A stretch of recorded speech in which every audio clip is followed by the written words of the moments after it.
Tidak. Halo Pak Budi dan teman-teman yang menonton diskusi kita semua. Perkenalkan, kami dari kelompok Hegel dan di sini kami akan mendiskusikan mengenai tugas diskusi ya. Nah teman-teman nih, kita sekarang bahas dulu ya soal perbedaan pokok pemikiran Barat antara zaman Yunani kuno dan juga abad pertengahan nih. Aku mulai dulu ya nih teman-teman. Menurutku fokus pemikiran Yunani kuno tuh lebih pada ada beberapa hal sih, kayak kosmos, alam, dan juga manusia. Sedangkan kalau abad pertengahan itu fokusnya berubah ke arah mulai ke arah ketuhanan, iman, dan juga akal yang tunduk pada iman nih. Betul Kak. Gimana nih yang lain nih? Aku tambahin ya Kak. Boleh. Jadi dari sisi sumber pengetahuan juga beda banget loh. Orang Yunani kuno lebih menekankan logika, observasi, dan filsafat rasional. Sementara di abad pertengahan, sumber pengetahuan utama itu wahyu, iman, dan otoritas gereja. Jadi akal tetap dipakai, tapi harus tunduk pada iman kalau di abad pertengahan.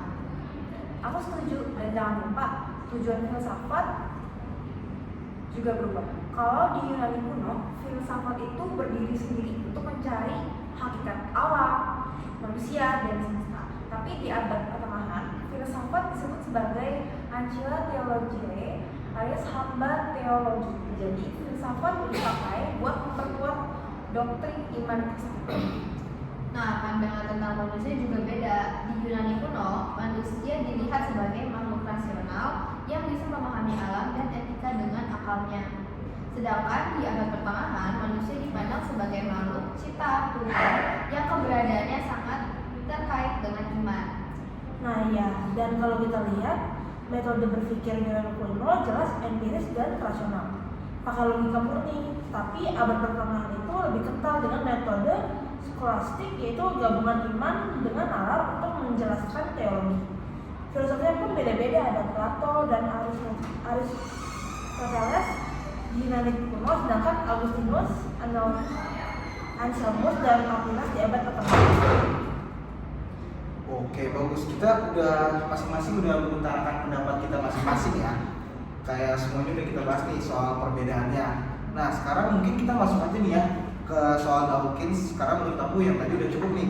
Nah, Dawkins tuh pernah bilang nih, tidak ada pencipta, satu-satunya desainer alam semesta yaitu adalah seleksi alam gitu loh. Jadi kita harus debat pakai argumen Aquinas nih. Kira-kira kita tuh lebih setuju yang mana ya? Kita pilih yang mana nih? Kalau menurut saya pakai argumen yang kelima Kak, karena Dawkins kan membahas tentang desain alam semesta. Maka lebih cocok kalau kita pakai argumen Aquinas yang membahas tentang desain juga. Cakep. Setuju. Aquinas bilang bahwa benda-benda di alam yang tidak berakal justru bertindak teratur untuk mencapai tujuan tertentu. Misalnya, paru-paru yang selalu menukar oksigen dengan karbon dioksida atau jantung yang memompa darah. Itu keteraturan yang bernilai. Jadi keteraturan seperti itu nggak mungkin kebetulan. Ya, jadi menurut Aquinas, keteraturan dan tujuan di alam semesta pasti diarahkan oleh suatu kecerdasan. Karena benda-benda itu sendiri tidak punya akal, mereka perlu diarahkan. Nah, kecerdasan yang mengarah itu adalah Tuhan Sang Pencipta. Nah, jadi kita bisa menjawab Dawkins begini ya. Evolusi memang menjelaskan mekanisme perubahan makhluk hidup, tapi keteraturan menilai di balik proses alam semesta tetap menunjukkan adanya desain. Kalau ada desain berarti ada desainernya. Aquinas menyebutkan desainer itu adalah Tuhan, bukan sekedar hasil acak dari seleksi alam.